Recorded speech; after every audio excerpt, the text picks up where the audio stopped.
Well, it's a great question. I personally don't remember it, so I think Angie's probably going to have to run you through that one.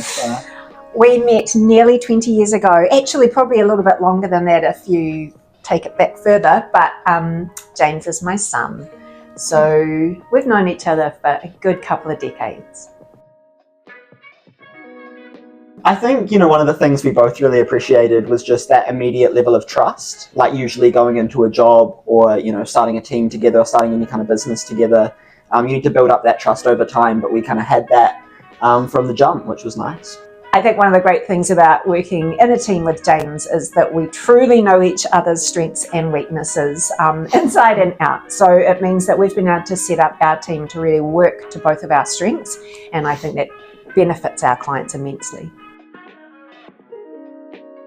I'm a big fan of mid-century, and that's probably my favoured architectural style. Also really hard to come by in Wellington, so I get very excited when I get called into a property that was built in the 50s or 60s or even 70s.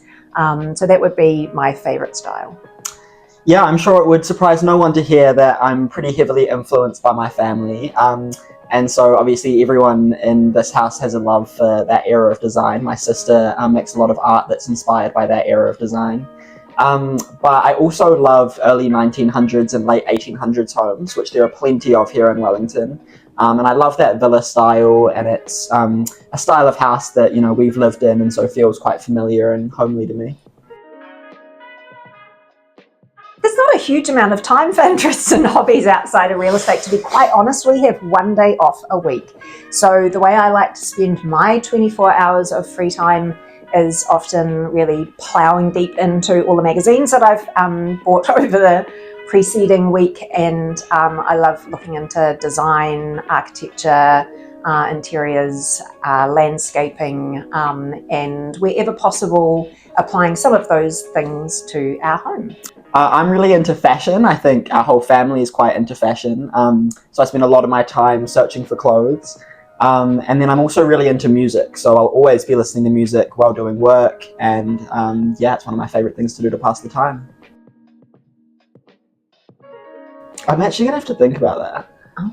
It may surprise people, or it may not, to find out that James played Scar in the Seatoon School production of The Lion King, and he did an amazing job, and we have it on USB so we can watch it time and time again. Yeah, I think I got cast as Scar because he's the only character who doesn't sing. He kind of talks in song, which definitely helped me out. Something that won't surprise anyone who's met Angie, but may surprise the people who just received the bulletin or follow us on socials, is she has a very interesting vocabulary, including a bunch of words that she's made up and coined herself. Just to give some examples, things like hoodly doodlies, funky bunky, all sorts of things like that. Diffy doo, yeah, over yonder. I know you didn't make that one up, but just anything that sounds nice to her rolling off the tongue.